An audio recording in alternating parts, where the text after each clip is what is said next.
हाय everyone, अस्सलाम वालेकुम। Welcome to Shaheen math academy. Dear students, जैसा कि आपको पता है कि हमने नाइन्थ मैथ की सीरीज़ स्टार्ट की हुई है, जिसका अल्हम्दुलिल्लाह आज हम चौथा chapter algebraic expressions and algebraic formulas start करने जा रहे हैं। तो आज के लेक्चर में हम algebraic expressions, polynomials, rational expressions and इसके रिलेटेड एक्सरसाइज 4.1 सॉल्व करेंगे। So let's start the lecture. First of all हम अलजेब्रिक एक्सप्रेशंस के बारे में जानेंगे कि अलजेब्रिक एक्सप्रेशंस क्या होते हैं। हमारे पास 3x 5y एंड 9 हमारे पास अलजेब्रिक टर्म्स हैं। जब हम अलजेब्रिक टर्म्स को एडिशन एंड मल्टीप्लिकेशन की मदद से जोड़ देते हैं तो हमारे पास एक एक्सप्रेशन बन जाता है और उस एक्सप्रेशन को बोलते हैं algebraic expressions. Like 3x plus 5y minus 9। तो ये हमारे पास जो एक्सप्रेशन बन गया, इस एक्सप्रेशन को बोलते हैं अलजेब्रिक एक्सप्रेशंस। एक अलजेब्रिक एक्सप्रेशंस में ये जो 3 एंड 5 हैं ये कहलाते हैं कोफिशिएंट्स। इस एक्सप्रेशन में x एंड y जो टर्म्स यूज हुई हैं इनको बोलते हैं वेरिएबल्स। और इस एक्सप्रेशन में एक ऐसी टर्म मौजूद है जिसके साथ कोई वेरिएबल मौजूद नहीं है, इस टर्म को बोलते हैं कांस्टेंट्स। उसके बाद हमारे पास है पोलिनोमियल्स। अब हम देखते हैं पोलिनोमियल्स क्या होती हैं। Expression like p of x is equal to an x की पावर n प्लस a की पावर n माइनस 1 x की power n minus 1 plus so on plus a की 1 x की पावर 1 प्लस a0। इस तरह का कोई भी एक्सप्रेशन उसको हम पोलिनोमियल कहेंगे। तो एक पोलिनोमियल में an माइनस 1 a1 a0 ये कहलाते हैं कोफिशिएंट्स। और ये जो कोफिशिएंट्स होते हैं ये रियल होते हैं। किसी भी पोलिनोमियल में x की जो सबसे बड़ी पावर होगी उसको हम उस पोलिनोमियल की डिग्री कहेंगे। तो ये जो पोलिनोमियल है इसकी डिग्री n है। एक पोलिनोमियल में जिस x की पावर सबसे ज़्यादा होती है उसके साथ जो कांस्टेंट इस्तेमाल होता है उस कांस्टेंट को हम बोलते हैं लीडिंग कोफिशिएंट। अब हम देखते हैं रैशनल एक्सप्रेशन क्या होते हैं। फर्ज किया हमारे पास p of x, q of x हमारे पास पोलिनोमियल्स हैं। अगर इन पोलिनोमियल्स को हम क्वोशंट की फॉर्म में लें p of x over q of x तो इस फॉर्म को हम कहेंगे रैशनल एक्सप्रेशन। इसमें ये ध्यान रखना पड़ेगा हमें कि q ऑफ x जो है ये 0 के बराबर ना हो। अगर q ऑफ x जो पोलिनोमियल है वो 0 के बराबर नहीं है तो ये जो फॉर्म होगी of x over q of x तो ये हमारे पास रैशनल एक्सप्रेशन कहलाएगा।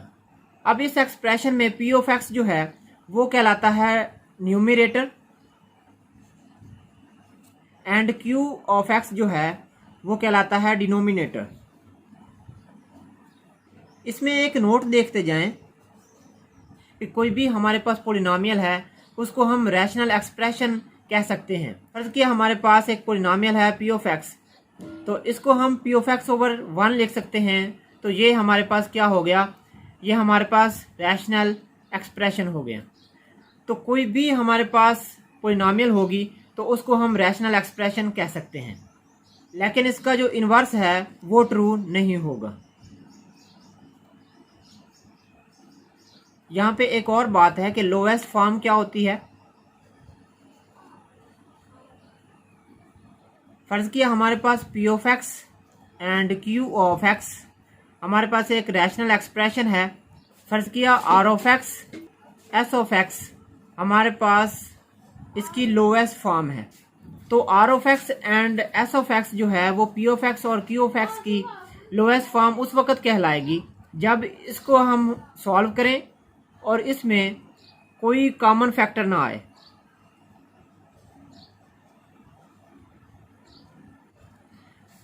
तो जब हम एक रैशनल एक्सप्रेशन को सिंप्लीफाई कर लेते हैं, उसमें जो कॉमन फैक्टर आते हैं उनको हम कैंसिल आउट कर देते हैं, जाके जो उसकी सिंपलेस्ट फॉर्म आती है उसको हम लोएस्ट फॉर्म कहते हैं।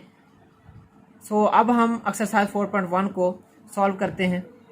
इसमें हमें रैशनल एक्सप्रेशंस दिए हुए हैं और उनकी हमने लोएस्ट फॉर्म निकालनी है।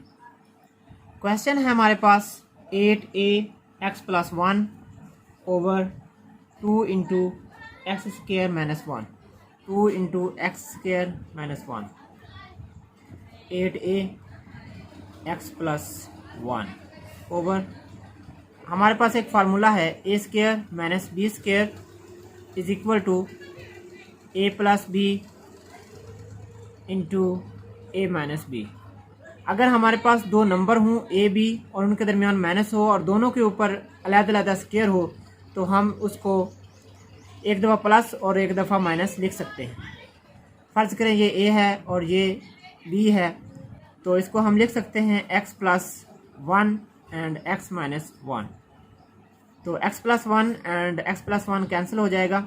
नेक्स्ट आ जाएगा 4a ओवर x-1। तो अब देखें इसमें कोई भी अब कॉमन फैक्टर नहीं बचा। अब कॉमन फैक्टर नहीं बचा तो इसको हम लोएस्ट फॉर्म कहते हैं। तो ये हमारा आंसर है।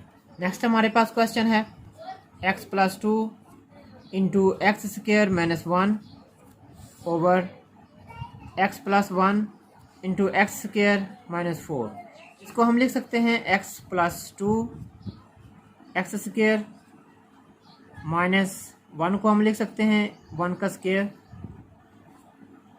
ओवर x+1, यहाँ भी हम लिख सकते हैं 4 को हम 2 का स्क्वायर लिख सकते हैं, x+2, यहाँ भी वही फार्मूला लगेगा a² माइनस b² वाला, तो इसको हम एक दफ़ा प्लस और एक दफ़ा माइनस लिख सकते हैं, x+1 x-1 ओवर x+1, इसको भी हम एक दफ़ा प्लस और एक दफ़ा माइनस लिख सकते हैं, x+2 एंड x-2। यहाँ पे जो कैंसिल आउट होते हैं उनको कैंसिल कर देंगे, x+2 से कैंसिल, x+1 x+1 से कैंसिल, तो रिमेनिंग बचेगा x-1 ओवर x-2। तो ये हमारे पास इसका आंसर है। नेक्स्ट हमारे पास क्वेश्चन नंबर 5 है। इसका क्वेश्चन डिस्कस करेंगे, तो इसको सॉल्व करेंगे।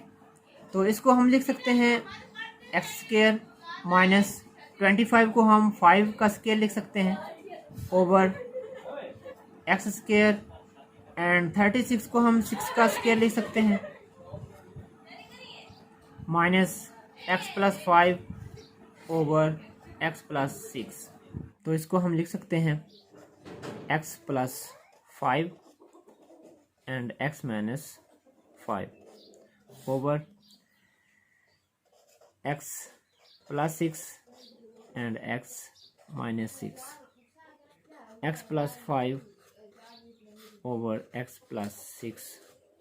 तो अब हम इसका एलसीएम लेंगे। हमारे पास दो रकमें हैं, एक ये वाली और एक ये वाली, तो इनके ये डिनोमिनेटर हैं। तो जब हम एलसीएम लेते हैं तो हम डिनोमिनेटर को देखते हैं और डिनोमिनेटर में जो है जो कॉमन होता है वो एक दफ़ा आ जाता है। x+6 एंड x+6 कॉमन है तो ये एक दफ़ा आ जाएगा x+6 एंड x-6, ये इसका एलसीएम आ गया। तो हमारे पास जो पहली रकम है उसका जो डिनोमिनेटर है उसको हम एलसीएम के ऊपर डिवाइड करेंगे और इसका जो जवाब आएगा इसके न्यूमरेटर के साथ मल्टीप्लाई कर देंगे। जब हम इसको इसके ऊपर तकसीम करेंगे तो ये सेम है और ये कैंसिल आउट हो जाएंगे, तो आंसर 1 आएगा। 1 को इसके साथ हम मल्टीप्लाई करेंगे, सेम यही आ जाएगा x+5 x-5। उसके बाद माइनस आ जाएगा, सेम हेयर। इसको हम इस एलसीएम के ऊपर डिवाइड करेंगे तो प्लस वाला कैंसिल हो जाएगा, बाकी बचेगा x-6। x-6 को हम मल्टीप्लाई करेंगे x+5 के साथ, x+6 एंड x-6। इनको आपस में मल्टीप्लाई करेंगे तो इसको हम लिख सकते हैं x² माइनस 25 माइनस, इनको हम मल्टीप्लाई करेंगे, x के साथ मल्टीप्लाई होगा तो एक्स स्क्वायर, x प्लस 5 के साथ मल्टीप्लाई होगा तो प्लस 5x, माइनस 6 के साथ मल्टीप्लाई होगा माइनस 6x, माइनस 6 प्लस 5 के साथ मल्टीप्लाई होगा तो 30, x square minus 25 minus x square plus 5x minus 6x तो माइनस x माइनस 30, इसको हम लिख सकते हैं x square minus 36, x square minus 25 minus, बाहर माइनस है तो अंदर अलामतें जो हैं वो चेंज कर देगी, एक्स स्क्वायर प्लस है तो माइनस हो जाएगा, एक्स माइनस का है तो प्लस हो जाएगा, 30 माइनस का है तो माइनस माइनस प्लस हो जाएगा, over x square minus 36, numerator में बचेगा x plus 5 over x square minus 36। तो इसमें कोई और मज़ीद फैक्टर ऐसा नहीं है जो दोनों में कॉमन हो, तो ये इसकी लोएस्ट फॉर्म है जो कि इसका आंसर है। नेक्स्ट हमारे पास इस एक्सरसाइज का लास्ट क्वेश्चन है, question number 6। As a sample हम इसका एक क्वेश्चन डिस्कस करते हैं। सारे क्वेश्चंस को सॉल्व करने का एक ही मेथड है, तो इसलिए मैं एक question as a sample solve कर रहा हूँ। तो लेफ़्ट जो क्वेश्चन है वो आप सॉल्व करेंगे, अगर कोई मसला हो तो आप कमेंट बॉक्स के ज़रिए बता सकते हैं।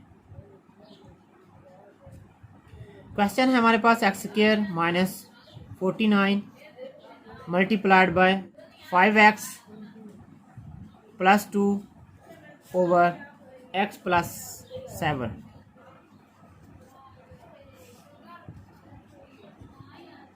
तो इसको हम लिख सकते हैं एक्स स्क्वायर माइनस 49 को हम 7 का स्क्वायर लिख सकते हैं multiplied by 5x plus 2 over x plus 7। तो इसके ऊपर हम ए स्क्वायर माइनस बी स्क्वायर वाला फार्मूला लगाएं तो हम लिख सकते हैं x plus 7 minus 7, 5x plus 2 over x plus 7।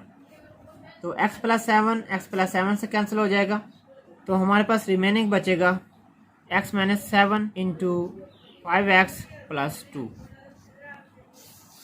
तो ये हमारा आंसर आ गया। हमने क्वेश्चन नंबर 6 में से एक मल्टीप्लाई वाला क्वेश्चन डिस्कस किया, अब हम एक डिवीजन वाला क्वेश्चन सॉल्व करते हैं।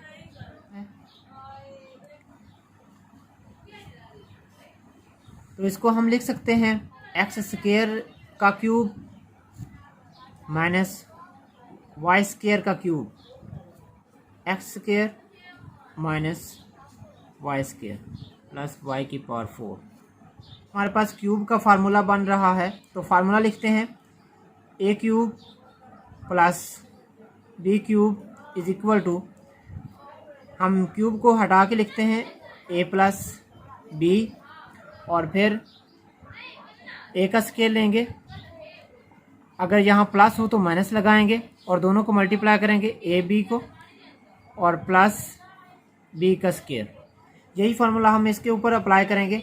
क्यूब को हटा के हम लिखेंगे तो x square minus y square, फिर हम उसको नहीं देखेंगे, इसको देखेंगे, पहले का स्केल लेंगे, एक्स की पावर 4 हो जाएगी, फिर ये अलामत जो है उसका उल्ट लेंगे, माइनस हो तो प्लस लेंगे, एक्स और वाई को एक्स स्क्वायर को मल्टीप्लाई करेंगे वाई स्क्वायर के साथ, और उसके बाद प्लस लेंगे और वाई का स्केल ले लेंगे, वाई की पावर 4 आ जाएगी, x plus y and x minus y आ जाएगा। तो इसको हम लिख सकते हैं x plus y and x minus y. ये हमारे पास डिवीजन है, जब हम इसको मल्टीप्लाई में कन्वर्ट करेंगे तो ये रकम जो है वो उल्ट हो जाएगी, उल्ट होके क्या हो जाएगी 1 ओवर एक्स की power 4 plus x square y square plus y की पावर 4। तो ये इससे कैंसिल हो जाएगा, ये कैंसिल हो जाएगा, ये इससे कैंसिल हो जाएगा, तो हमारे पास आंसर इसका आ जाएगा 1। तो इसके साथ ही हमारा आज का लेक्चर ख़त्म हुआ। इसमें हमने 4.1 एक्सरसाइज एंड इसके रिलेटेड कॉन्सेप्ट को क्लियर किया। तो नेक्स्ट लेक्चर में हम 2 को डिस्कस करेंगे और उसके रिलेटेड जो कॉन्सेप्ट्स होंगे उनको क्लियर करेंगे। सो नेक्स्ट लेक्चर तक इजाज़त दीजिए। खुदा हाफिज़।